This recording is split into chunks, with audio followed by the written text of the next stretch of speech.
Gostaria que os amados abrissem as vossas Bíblias no livro de Lucas, capítulo 10, versículo 21. Livro de Lucas, capítulo 10, versículo de número 21. Diz assim a palavra do Senhor: Naquela hora Jesus, exultando no Espírito, disse: Eu te louvo, Pai, Senhor do céu e da terra, porque escondestes essas coisas dos sábios e cultos e as revelastes aos pequeninos. A palavra do Senhor no livro de Marcos, capítulo 9, versículo 23. E o Senhor Jesus disse: Se podes, disse Jesus, tudo é possível àquele que crê. Tudo é possível àquele que crê. Senhor Deus, de graça, de amor, de misericórdia, como todas as vezes que os teus filhos se reúnem neste lugar, ó Pai, o Senhor visita com poder e graça. Mais uma vez, ó Deus, visita o teu povo, Pai. Faça dessa noite aqui, ó Deus, uma noite, ó Deus, inesquecível, como no dia de Pentecoste, aonde aquelas pessoas foram curadas, restauradas no corpo, na alma e no espírito, e ficou guardado, ficou aqui documentado na sua maravilhosa palavra. Muda a vida daqueles que se fazem presente aqui hoje, ó Deus, segundo a tua palavra. Nós te agradecemos e engrandecemos o teu santo nome. Espírito Santo de Deus, seja bem-vindo neste lugar. Amém. Queridos, nessa noite eu quero estar pregando essa palavra embasada em um tema. E o tema dessa pregação é Descodificando o Eu. Descodificando o Eu é o tema dessa pregação de hoje. Interessante, quando falamos sobre algo codificado, dá a entender que é algo inacessível, algo restrito, algo bloqueado, que não tem acesso a qualquer pessoa, ou que precisa de uma autorização. E quando eu olho nos anais da história, na caminhada dos filhos de Deus, encontramos aqui homens e mulheres que serviam e serviram o Deus que nós servimos, que adoravam o Deus que nós adoramos. E essas pessoas, na perspectiva do invisível, essas pessoas conseguiam alterar o ambiente do visível. Esses homens e essas mulheres, na perspectiva do sobrenatural, essas pessoas conseguiram alterar o natural. Na perspectiva da tristeza, na perspectiva da alegria, essas pessoas conseguiram alterar o ambiente de tristeza. Na perspectiva da riqueza, da prosperidade, essas pessoas conseguiram alterar o ambiente de escassez. Na perspectiva da saúde, essas pessoas conseguiram alterar o ambiente de doença. Na perspectiva da vida e vida com abundância, esses homens e essas mulheres conseguiram alterar o ambiente da morte. E o que essas pessoas tinham? Qual era o acesso que essas pessoas tinham que nós não conseguimos, talvez, ter? O que essas pessoas tinham de diferente de nós? Eram homens e mulheres como eu e como você, mas que conseguiram alterar as leis naturais que regem o mundo físico. Quando nós olhamos para a vida de Eliseu, ao multiplicar aquele azeite, aonde havia aquela viúva que havia uma dívida e os seus filhos iriam ser entregues, numa perspectiva ali, ele conseguiu alterar e multiplicar o azeite daquela viúva. O que tinha de diferente, Eliseu? Como foi possível Eliseu, estando sitiado no livro de Reis, e os seus inimigos o cercaram e vieram para prendê-lo, e um dos seus discípulos, desesperado, quando viu aqueles exércitos, ele ficou pasmo, desesperou. Mas Eliseu simplesmente falou: acalma, jovem. E ele orou a Deus e pediu para que Deus abrisse os olhos espirituais daquele jovem, e ele pôde contemplar um exército de anjos fortemente armados com as armaduras dos céus, e eles foram o vencedor. O que tinha aqueles homens? O que tinha Eliseu? O que tinha Elias de diferente? Ao desafiar os 450 profetas de Baal, ele clama a Deus e faz chover do céu fogo e consome os 450 profetas de Baal. O que tinha Eliseu? O que tinha Elias de diferente? O que tinha o jovenzinho Davi, que ainda mancebo conseguia lutar com urso e com leões, e com uma força excepcional conseguia derrotar todos eles? O que tinha de diferente Davi? O que fez de Davi, ao enfrentar Golias, naquele duelo aparentemente totalmente desproporcional, ele consegue ser vitorioso? O que tinha Davi? O que tinha os valentes de Davi de diferentes, que apenas um homem só, ao proteger uma roça de lentilha, conseguiu matar 1000 homens sozinho? O que tinha esses valentes de Davi? O que tinha os discípulos de Jesus? Por onde eles passavam, eles conseguiram curar as pessoas somente com as suas sombras. O que tinha de especial Daniel, que foi jogado na cova dos leões, e os leões fizeram jejum naquele acontecimento. Elias faz chover fogo do céu. Mas o que tinha Elias, que em outro momento ele dá uma ordem e diz para Acabe: segundo a minha palavra, não haverá chuva durante 3 anos neste lugar? Que tinha esses homens que conseguiam alterar as leis físicas, naturais desse mundo? Que tinha de diferente Josué, que simplesmente precisava cumprir uma missão, e viu que era tarde, que não ia dar tempo, e ele olha para os céus, clama a Deus, e ele simplesmente diz: sol, aquieta-te, para onde estás? Que tinha Josué? Que tinha de especial Josué, que consegue ordenar para que o sol parasse? Que tinha João, ao ser lançado em um pote de azeite fervendo, e nada que aconteceu? O que tinha esses homens que nós talvez temos e não conseguimos desenvolver?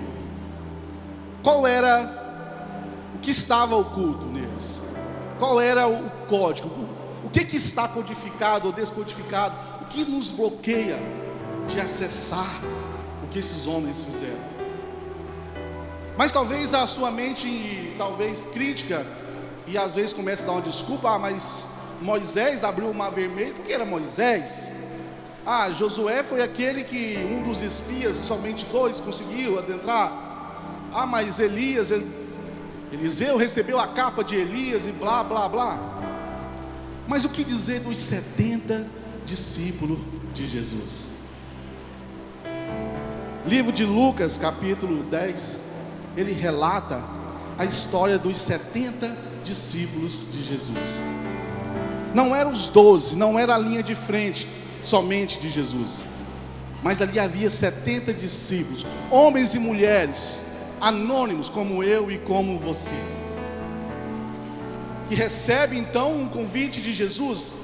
E esses 72 discípulos foram direcionados de 2 em 2, e esses mesmos receberam a ordem de curar os enfermos, expulsar os demônios, fazer os milagres e prodígios que o mesmo mestre fazia.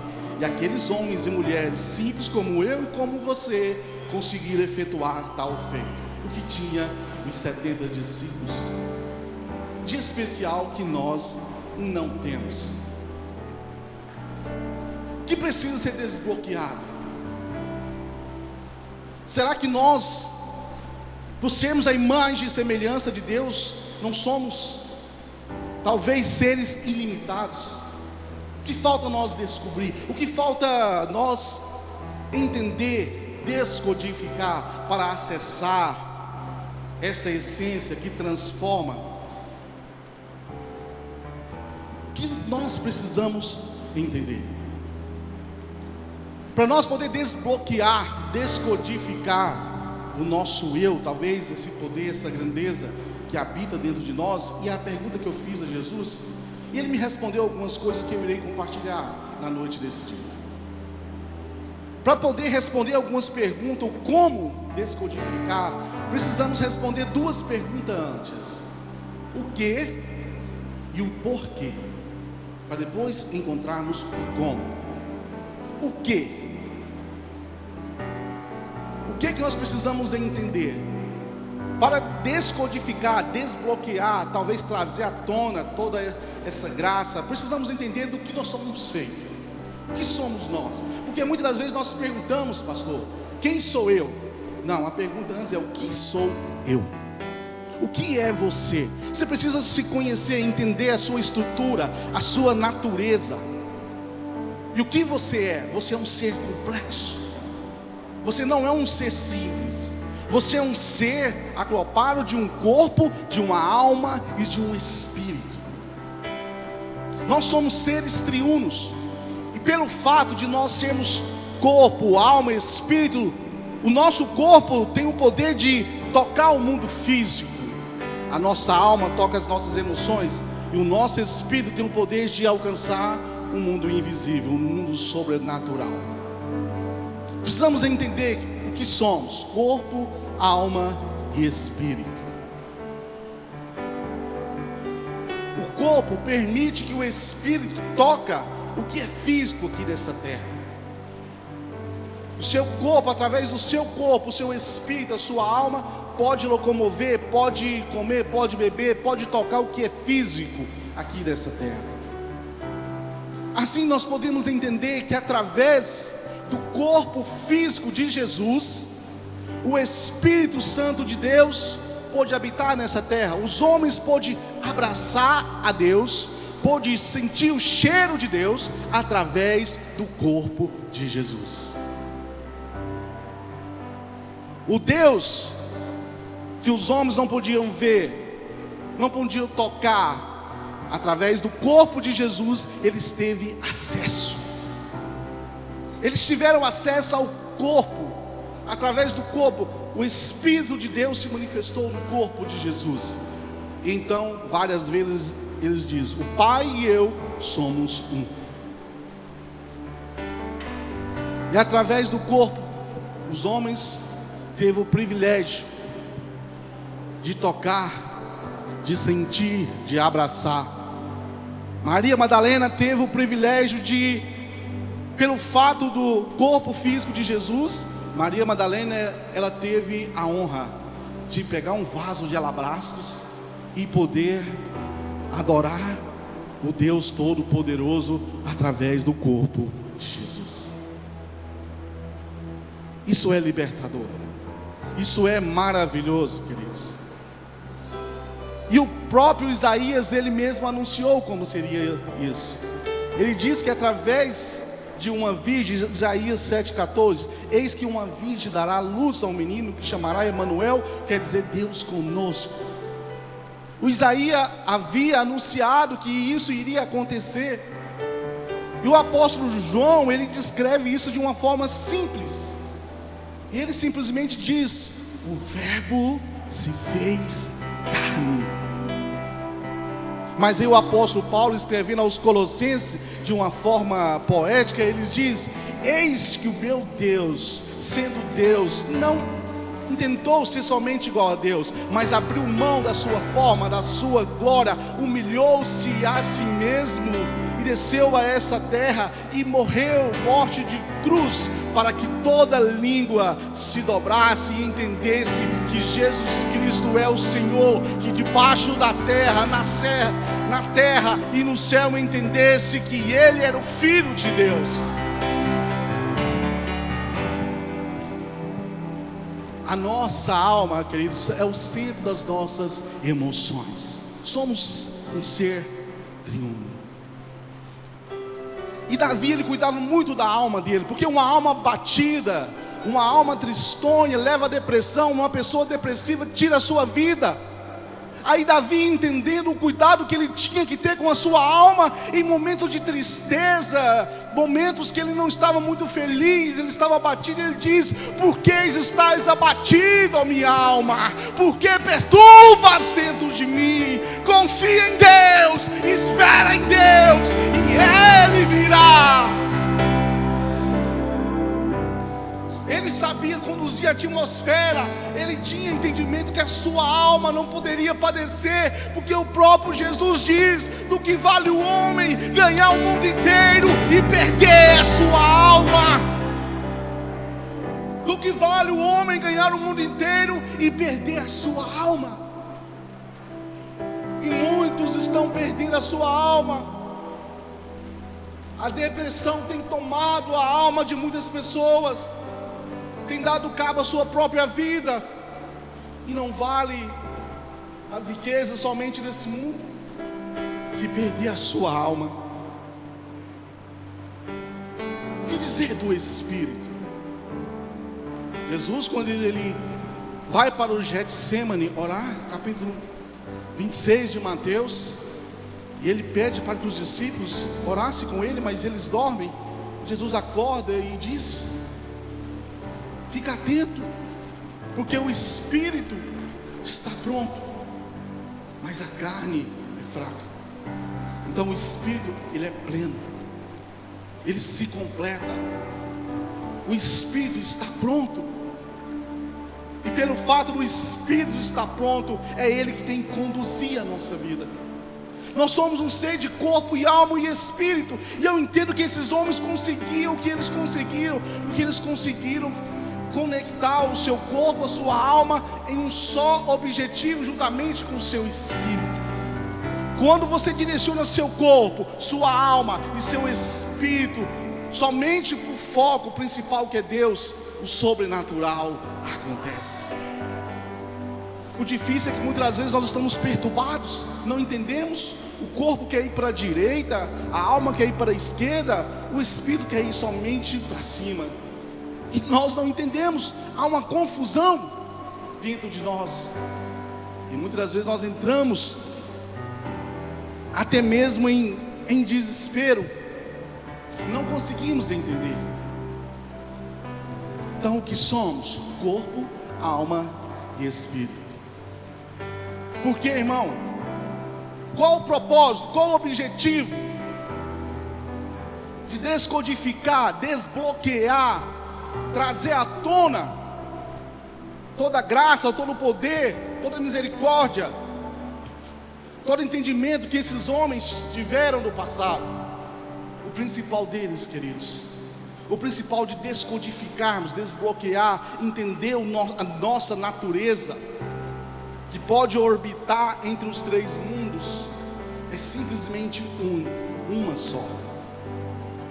E a principal, e foi por ela que o meu Jesus veio nessa cruz. Precisamos nos desbloquear simplesmente para que possamos ser livres. Livres nas três esferas. Não basta somente ser livre no corpo, se a alma estiver bloqueada não vai adiantar. Precisamos ser livres plenamente. O meu Jesus veio a este mundo, Ele se entregou naquela cruz, e o mesmo diz: conhecereis a verdade, e a verdade vos libertará. A proposta da redenção, a proposta da cruz foi exclusiva para nos libertar da condenação eterna, para que pudéssemos ser livres nas três dimensões: corpo, alma e espírito. O nosso objetivo aqui nessa vida, nessa terra, é sermos livres, tomar posse daquilo que o nosso Jesus quis fazer naquela cruz? Nos libertar de corpo, alma e espírito. Essa foi a chamada de Jesus.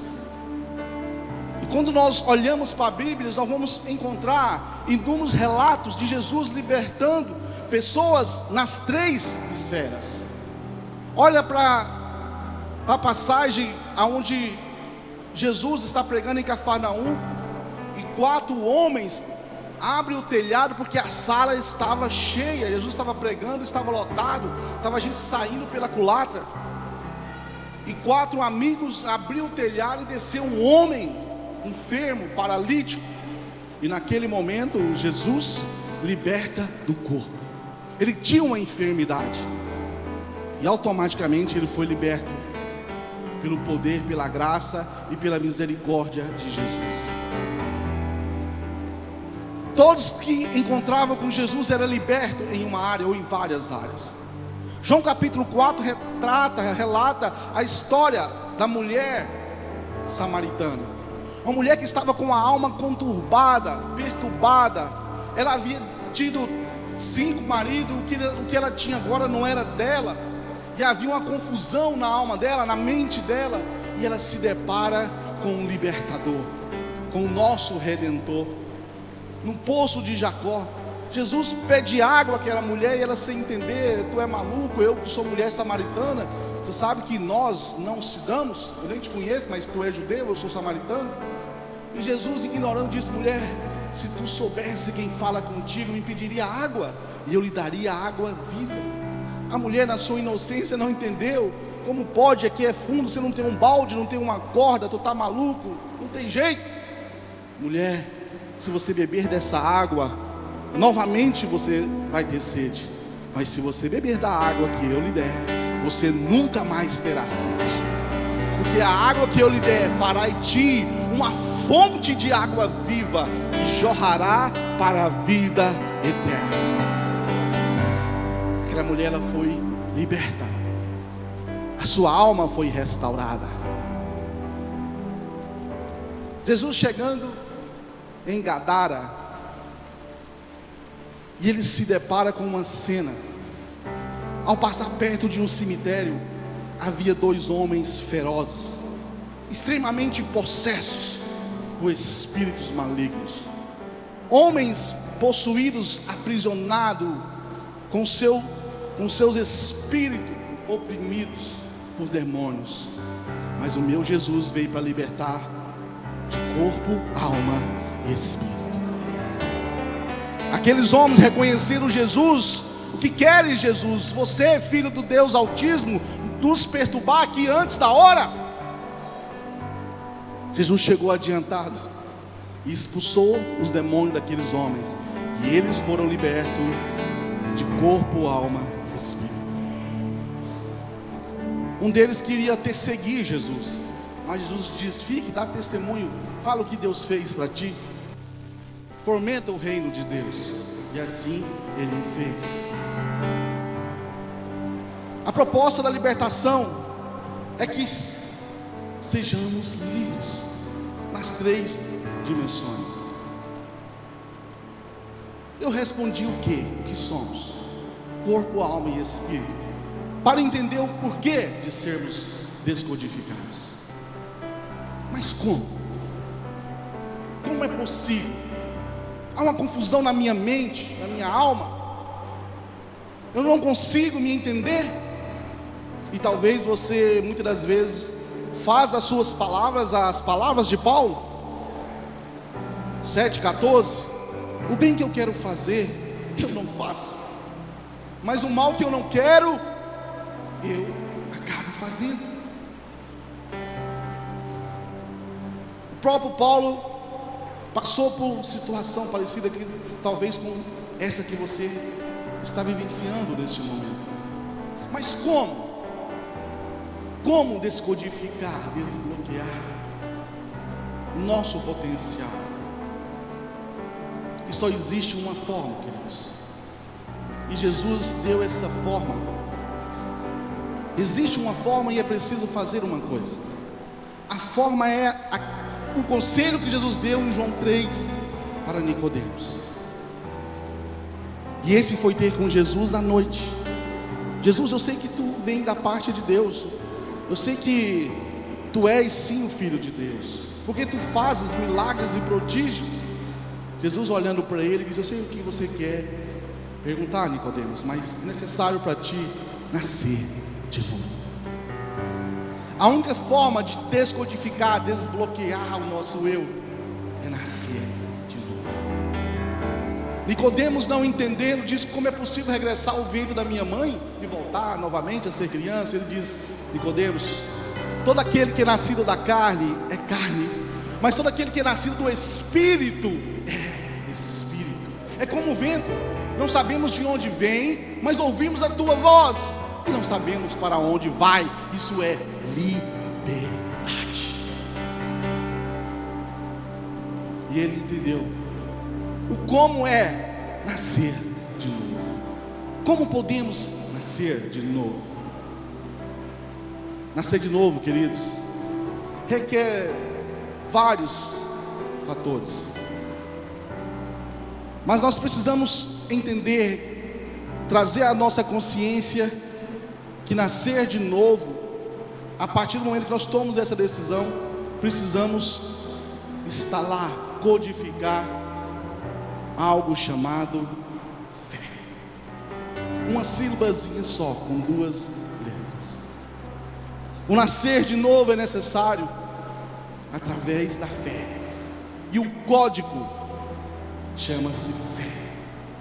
Porque quando nós falamos de fé, muitas das vezes há uma confusão na nossa mente, ou às vezes somos um tanto quanto superficiais quando falamos de fé. Eu tenho fé, mas o que é a fé? A Bíblia em Hebreus 11 diz que é o firme fundamento das coisas que esperamos e a prova daquilo que nós não vemos. Até parece uma pegadinha. É o firme fundamento das coisas que esperamos e a prova daquilo que não vemos. Aí ele continua dizendo que os mundos foram criados pela palavra de Deus, e tudo que é visível é feito daquilo que não se vê. Ficou meio confuso, mas o próprio Einstein explica. Ao descobrir a sua famosa equação M2 ao quadrado, ele explica que tudo que é visível é feito daquilo que não se vê. Como assim, irmão? Como isso é possível? Aqui está uma matéria. Você está sentado em uma cadeira que é matéria. Você é uma matéria. Porém a matéria é feita de partículas. As partículas são feitas de átomos. Todo o universo é feito de átomos. E no núcleo dos átomos existem as partículas subatômicas, os elétrons, os nêutrons e os prótons. Os elétrons, os nêutrons e os prótons são energia. Está no mundo invisível. A energia condensa em partícula, em átomos, e o átomo traz à tona a matéria. Tudo que é visível é feito daquilo que não se vê. E aqui está uma chave. Muitas das vezes nós queremos buscar uma solução no mundo físico, e no mundo físico não vamos encontrar, porque a matéria-prima do que ela foi feita se encontra no mundo invisível. Você quer encontrar o sobrenatural no natural, vai dar ruim. Você só vai encontrar a resposta por aquele natural seu buscando na fonte, no sobrenatural, no mundo invisível. No mundo invisível que deu forma a todas as coisas. É burrice, é ignorância nossa querer buscar uma solução física no mundo físico. Não vai conseguir. O que o Einstein escreveu aqui, descobriu, talvez ele leu a Bíblia, porque na Bíblia estava escrito: tudo que é visível é feito daquilo que não se vê. E ele simplesmente falou assim: então deixa eu ver. Ele foi lá e conseguiu encontrar os componentes, os elétrons, os prótons, os nêutrons, que é a energia, que forma as partículas, os átomos, que formam tudo.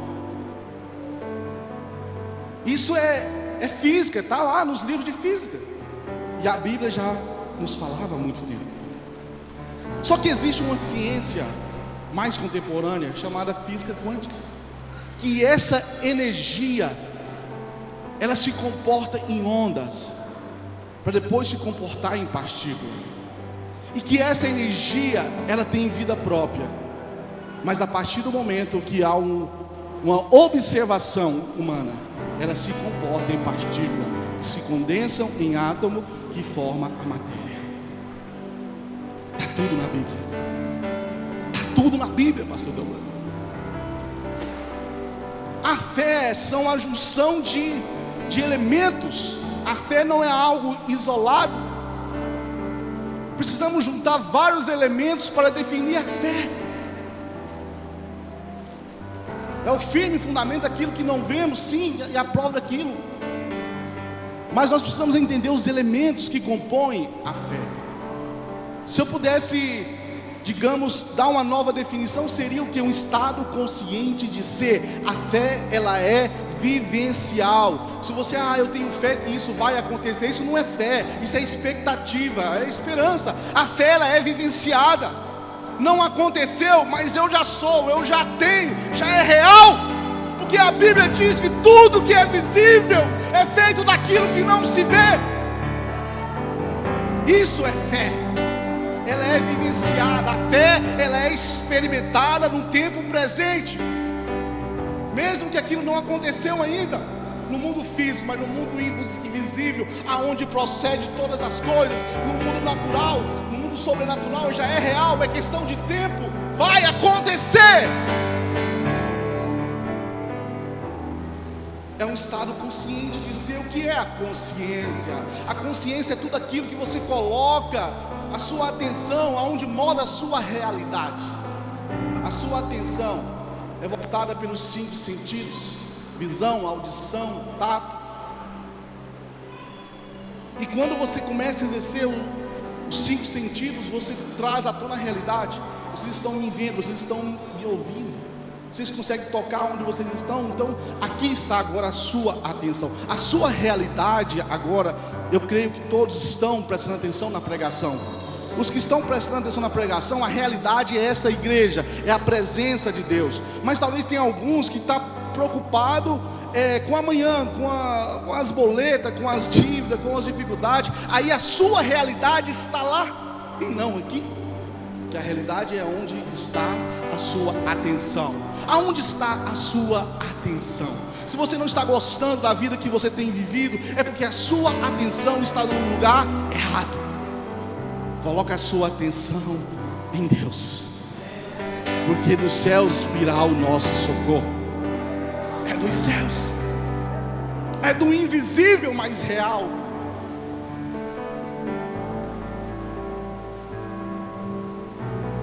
E o interessante, queridos, que a nossa fé,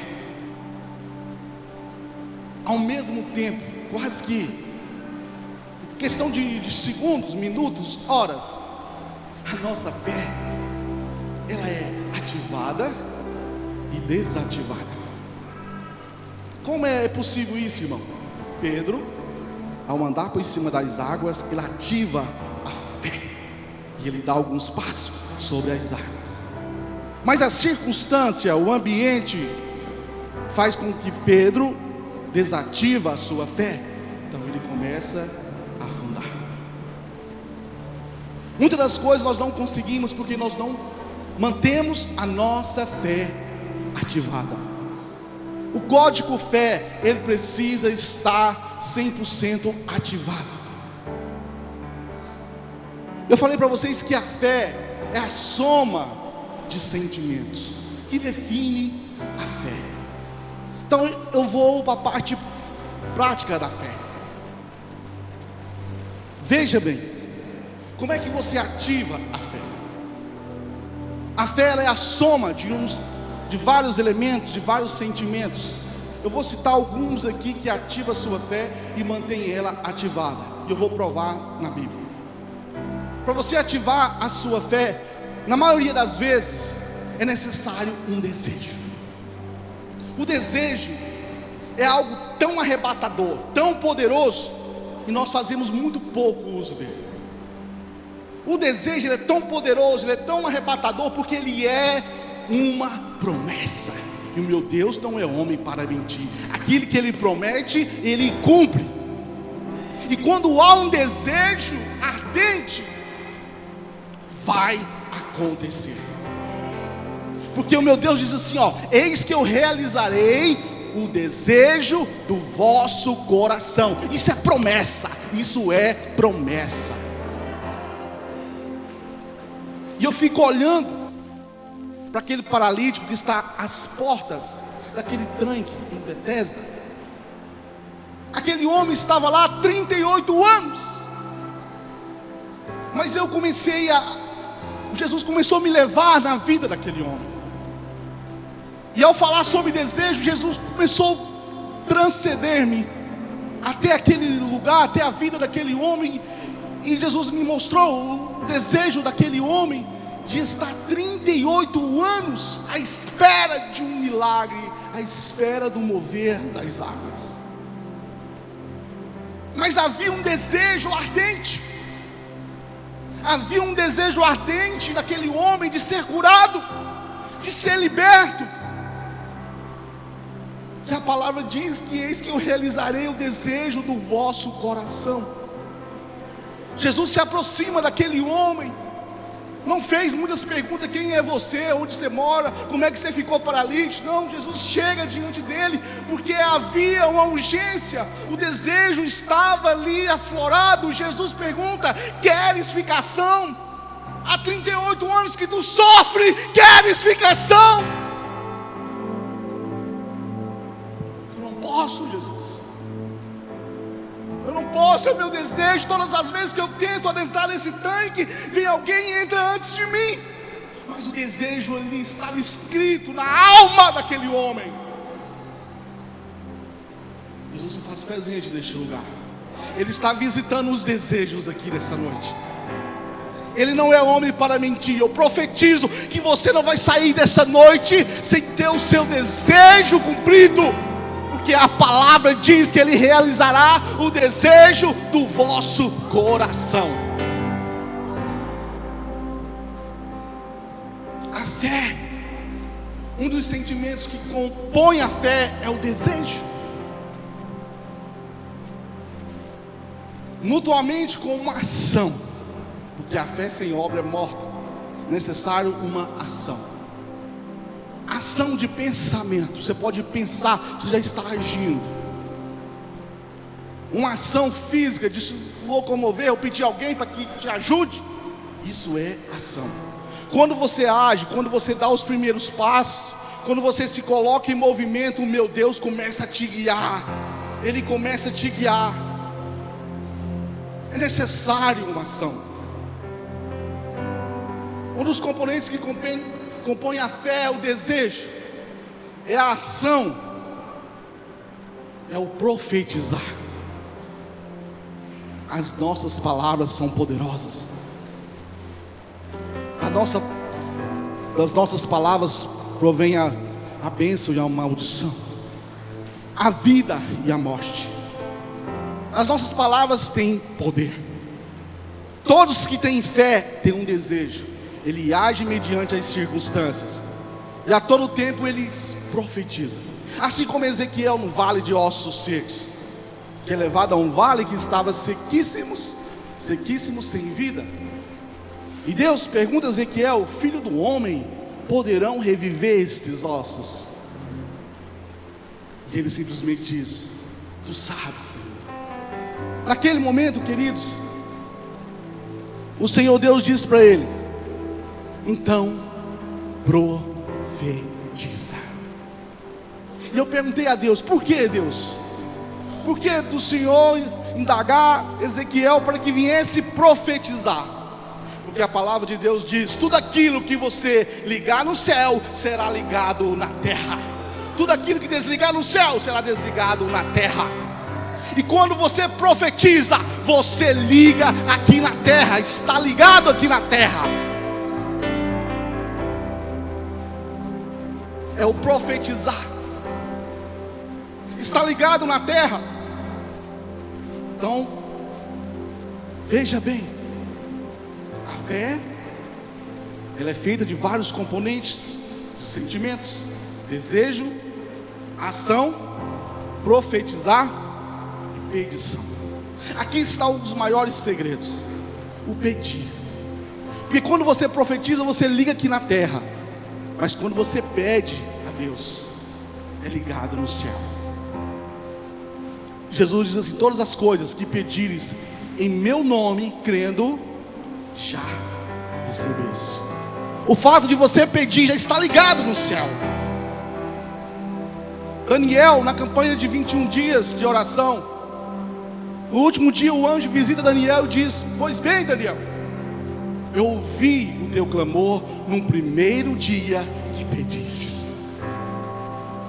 Então aonde está o segredo, queridos? Quando você pedir algo para Deus, está feito, já foi dado. A tua palavra diz: todas as coisas que pedires em meu nome, crendo, já recebeste. E aonde é que nós, muitas das vezes, erramos?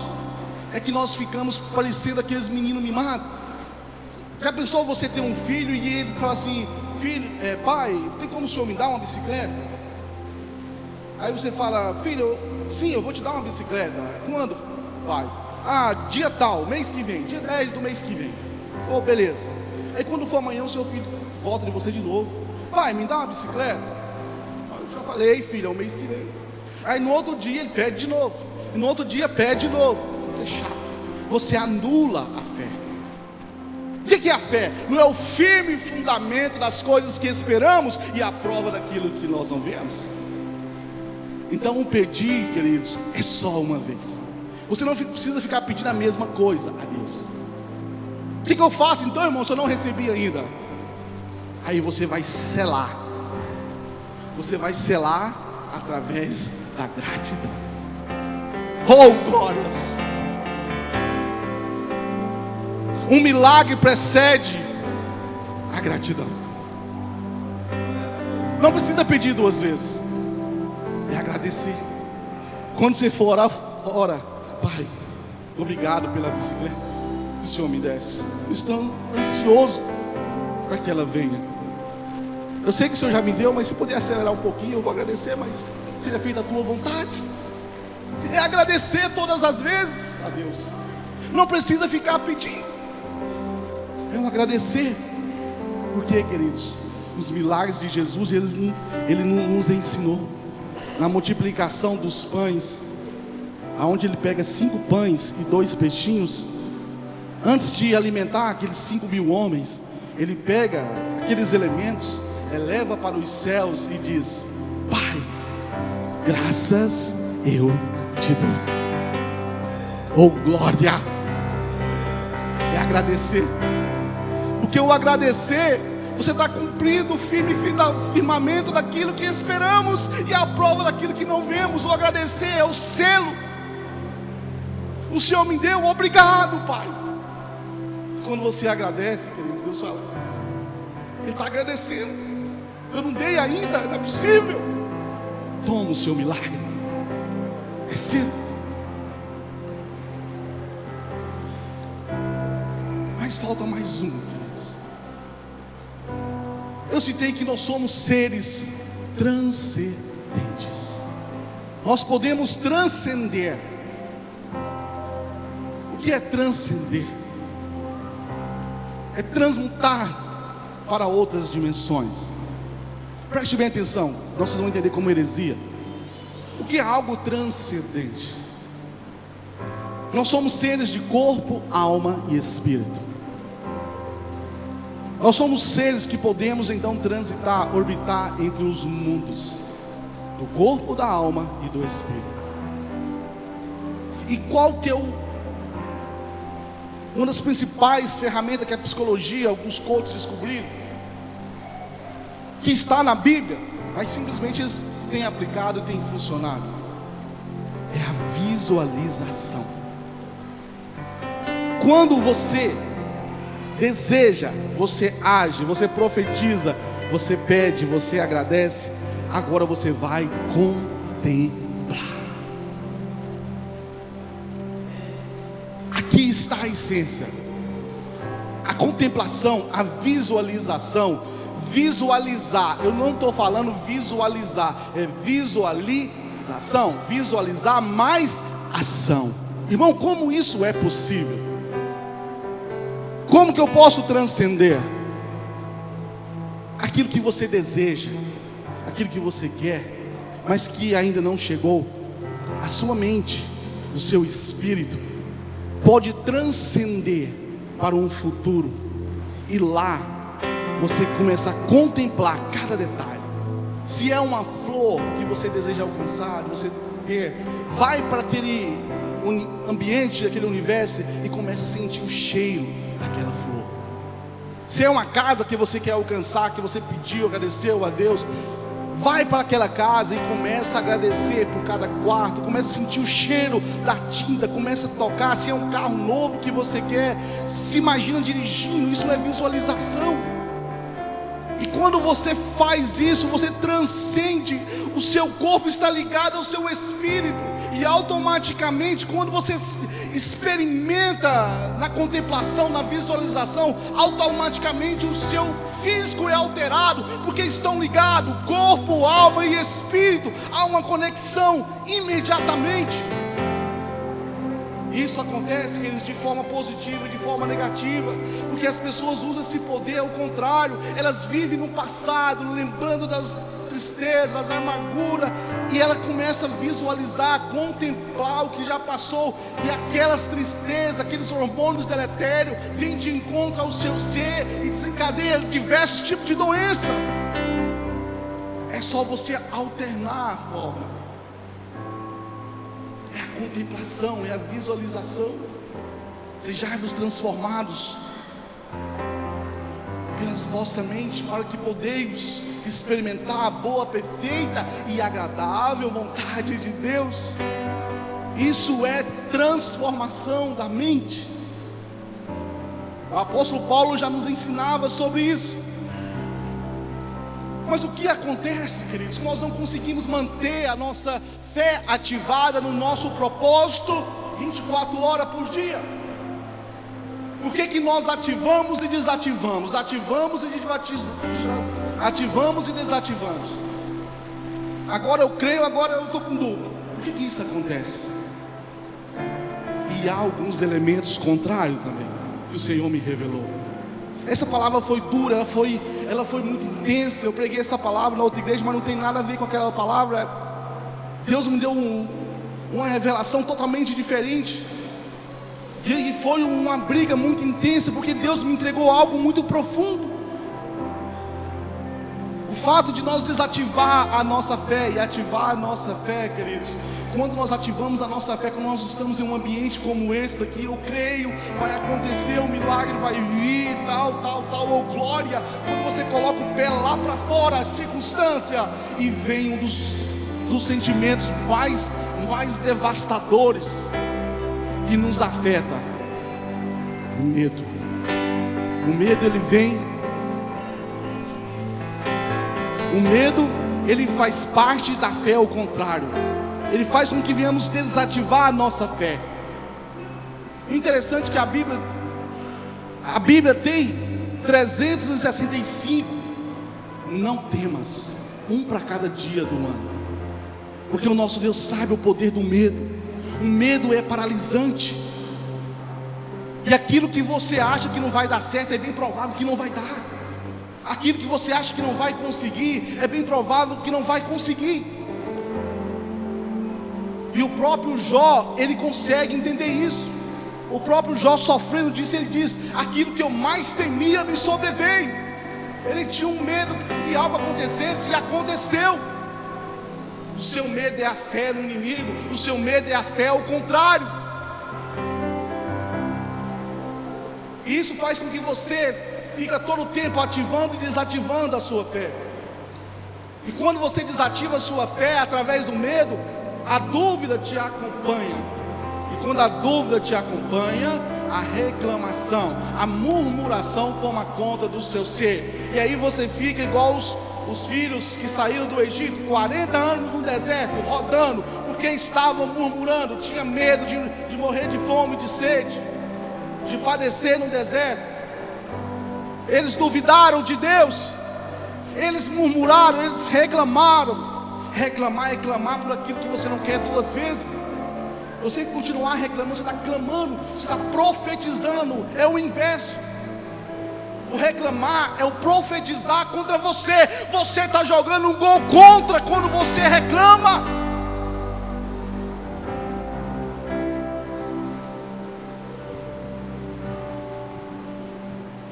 E quando você tem medo, quando você duvida, quando você reclama, murmura, queridos, é automaticamente você se preocupar. Então a preocupação toma o seu ser. E a preocupação é preocupar mais ação. Você começa então a experienciar. A preocupação ela é tão deletéria para o seu ser que você transcende o nosso maior dom de transcender, mudar a atmosfera em nossa volta, fazer o que aqueles homens do passado fizeram na minha introdução. Quando você tem uma preocupação, você anulou a sua fé, e agora você está fazendo um gol contra. Porque a preocupação é a contemplação, é a visualização negativa contra você mesmo. E aí você vai fazer uma entrevista de emprego amanhã, e você fica ansioso, você fica preocupado, e o seu corpo descarrega uma adrenalina de hormônios deletérios no seu corpo. E aí você já começa a visualizar, contemplar, eu não vou dar conta. Aí você se vê lá na frente, a pessoa tremendo, gaguejando, e vai dar ruim. Aí você vai, faz a entrevista, e você não passa, você fala, eu sabia que não ia dar certo. É a preocupação. Você criou aquilo, você transcendeu. Você aplicou a fé ao contrário contra você mesmo. E o diabo sabe disso, e ele tem usado disso. Porque, queridos, tudo é energia. Quando nós colocamos o nosso sentimento, a nossa emoção em algo positivo, acontece, mas da mesma forma também acontece da forma negativa. Esse é o dom que nós nos deu de escolher, de criar, de sermos co-criadores da nossa história. Nós somos a imagem e semelhança de Deus. Isso é muito sério, nós precisamos entender o que é a fé. Nós precisamos entender o que é a fé. É por isso que Jesus, escrevendo no livro de Mateus, ele diz: não andeis ansiosos com o dia de amanhã. Preocupação. Olhai para os lírios do campo, olhai para os pássaros do céu, que não plantam, não regam, não faz colheita, e o Pai dos céus provém para cada um deles. Não poderá Ele prover a seu favor? Não andeis ansiosos. É por isso que o próprio Jesus diz: não andeis ansiosos, deixai cada dia o seu próprio mal. Não é à toa, a Bíblia está aqui, está codificado. Nós precisamos pedir, porque quando nós vamos ler a Bíblia, algumas coisas parecem não ter clareza, mas quando você se conecta com a matriz, com a matéria, com o nosso Criador, Ele fala: foi assim que eu escrevi, entenda. Foi isso que Ele diz: Pai, graças eu te dou, porque Ele ocultou os entendidos sábios e revelaste aos seus pequeninos.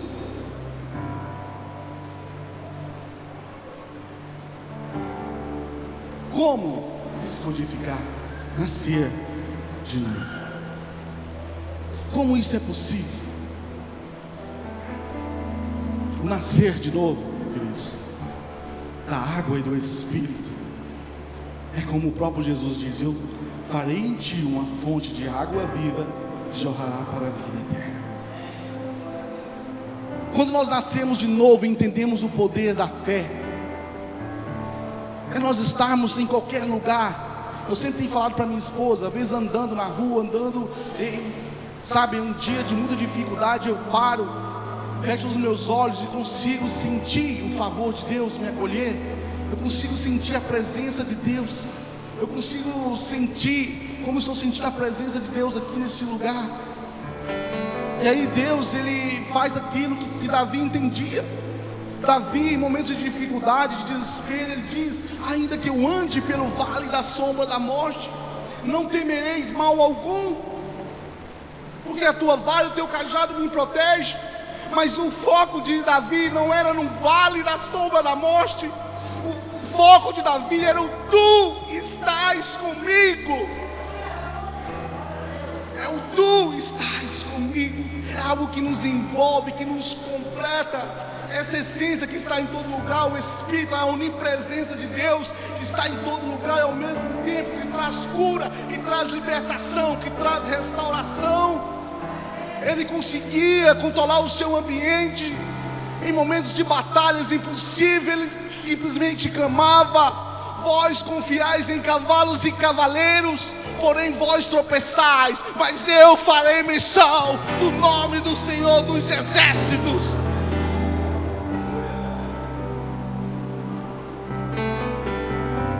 E quando nós ativamos a nossa fé, o espiritual conecta com o Espírito de Deus. E aí Jesus, ele cumpre as suas palavras. Jesus, na grande comissão, ao ressuscitar ao terceiro dia, ele encontra os seus discípulos e deixa alguns mandamentos: e de fazer discípulos de todas as nações. Ei, mas não preocupais, porque eis que eu estarei convosco até a consumação dos séculos, amém. Se você quer que Ele está conosco aqui nessa noite, levanta a sua mão, dá glória, abre a sua boca, adora Ele, porque Ele se faz presente neste lugar. Hoje é uma noite de cura, de libertação. O Tu está comigo nos envolve. Ainda que eu ande pelo vale da sombra da morte, está falando de proteção. Nosso Deus torce por nós, Ele torce por você. Por isso nós somos mais do que vencedores em Cristo Jesus. Ele é um Deus que protege, Ele traz proteção, Ele traz provisão. E o Abacuque entendeu isso. Ainda que a figueira não floresça, ainda que o fruto da videira minta, ainda que não haja mais gado no curral, Todavia, eu me alegrarei e exultarei, o Deus da minha salvação.